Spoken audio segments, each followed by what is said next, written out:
Assalamualaikum warahmatullahi wabarakatuh. Saya Anindya Ferdinand Santoso, NPM 07162. Ini saya akan mereview tentang kebutuhan dari aplikasi Skype. Aplikasi Skype sendiri yaitu sebuah aplikasi yang disediakan secara gratis untuk memudahkan kita dalam bervideo secara langsung dan banyak fitur yang tidak dimiliki aplikasi serupa. Kekurangan dari aplikasi Skype yaitu pertama, tidak dapat digunakan untuk panggilan darurat. Kekurangan pertama, Skype adalah aplikasi tersebut tidak bisa kita gunakan untuk melakukan panggilan darurat. Maka dengan begitu kita harus lebih hati-hati saat menggunakan aplikasi ini. Panggilan darurat juga penting dalam suatu aplikasi, guna memudahkan kita saat terjadi bahaya yang mengancam. Skype rupanya belum memberikan layanan panggilan darurat tersebut untuk aplikasinya. Kekurangan Skype tersebut sangat menghambat para penggunanya. Mengapa demikian? Karena pengguna juga menginginkan aplikasi yang dapat membantunya dalam keadaan yang darurat dan sangat penting. Semoga kedepannya Skype bisa memberikan layanan panggilan darurat untuk menggunakan aplikasi ini. Kedua yaitu boros kuota. Di antara kekurangannya dimiliki Skype bahwa aplikasi ini sangat boros kuota. Jika teman-teman menggunakan kartu prabayar untuk menjalankan aplikasi ini, maka otomatis paket data teman-teman akan cepat habis. Maka saat menggunakan Skype, kita harus menggunakan manajemen pengelolaan paket data yang baik dan benar. Dengan begitu, kita tidak akan khawatir paket data akan habis saat ngobrol lewat Skype. Mungkin sebagian orang tidak menghiraukan hal ini, tapi kalau diperhatikan lebih jauh lagi, kita bisa menggunakan paket data untuk hal bermanfaat lainnya daripada menggunakan Skype untuk melakukan obrolan yang tidak jelas atau tidak penting. Tapi kita juga tidak boleh menggunakan Skype dalam keadaan yang tidak bermanfaat, yang itu juga akan menghabiskan kuota kita.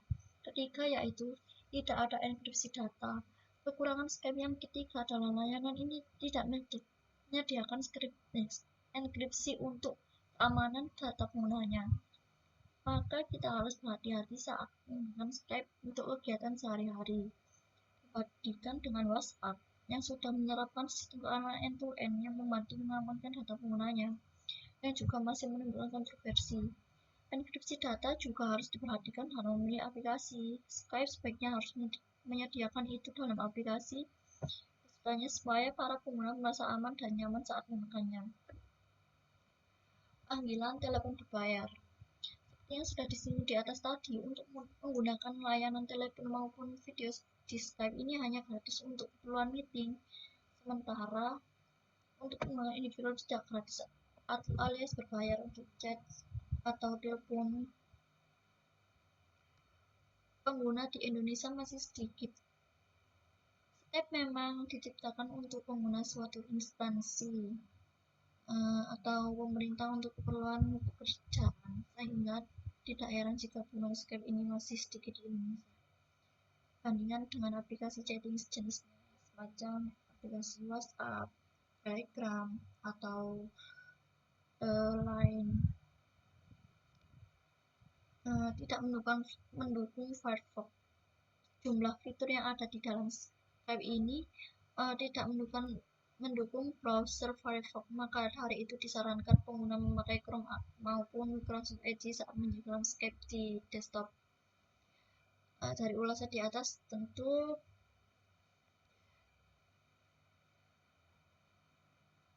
merupakan kelemahan sangat buruk untuk aplikasi ini. Selanjutnya, kekurangan dari Firefox yaitu banyak penipuan. Seperti adanya seluruh hubungan yang dilakukan melalui jaringan internet, Skype juga memiliki masalah yang sama dengan beberapa software lainnya, yakni pada registrasi identitas penggunanya. Registrasi dilakukan tanpa menyerahkan identitas diri yang sah, sehingga sebagai pengguna tersebut tentunya kita dapat memilih untuk tidak menggunakan nama asli.